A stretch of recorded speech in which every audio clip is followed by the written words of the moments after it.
The reality is it would be, I'm happy to open it up for anybody. Currently the law says all electric cars.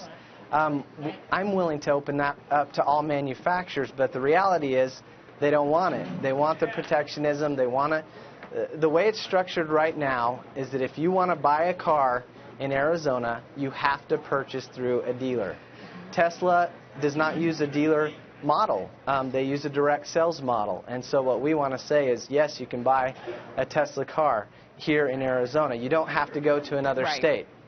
You know, Phil, does this have to be the be-all, end-all, end of the road for the dealership model? Can't there just be a Tesla carve-out, or even if it is a broad carve-out for electric cars, for example, is that something that really threatens the future of the dealer model?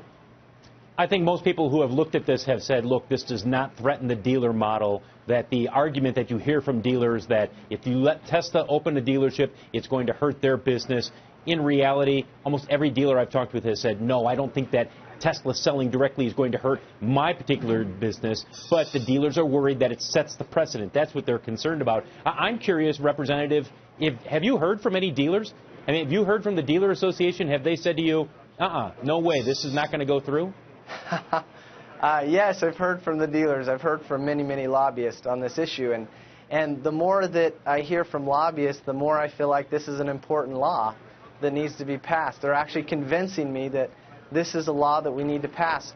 I want a consumer to make the choice of whether they buy directly from a manufacturer, whether they buy directly from a dealer. I don't want the government making that choice. I don't want a dealer making that choice. I want a consumer to make that decision. Representative, can you tell us a little bit about the area that you do represent and whether there are car dealers in your district? Sure. I represent Gilbert and Queen Creek in Arizona. There are dealers in our area. The lobbyists that have approached me have represented the whole state. I haven't specifically had my dealer approach me on this issue. Phil, how significant is it, do you think, if this legislation moves forward in Arizona? Very significant.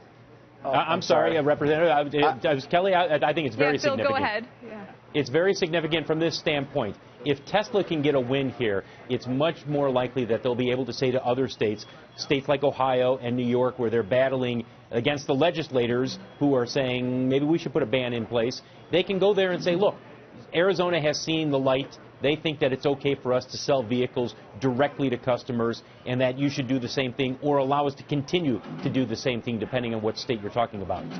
And Kelly, can I add on to that? I mean, look around the world. There's other countries that don't do this. They don't ban direct sales. And not only that, here's the reality. People in Arizona are buying Tesla cars.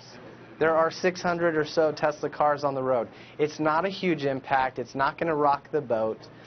They can both exist at the same time.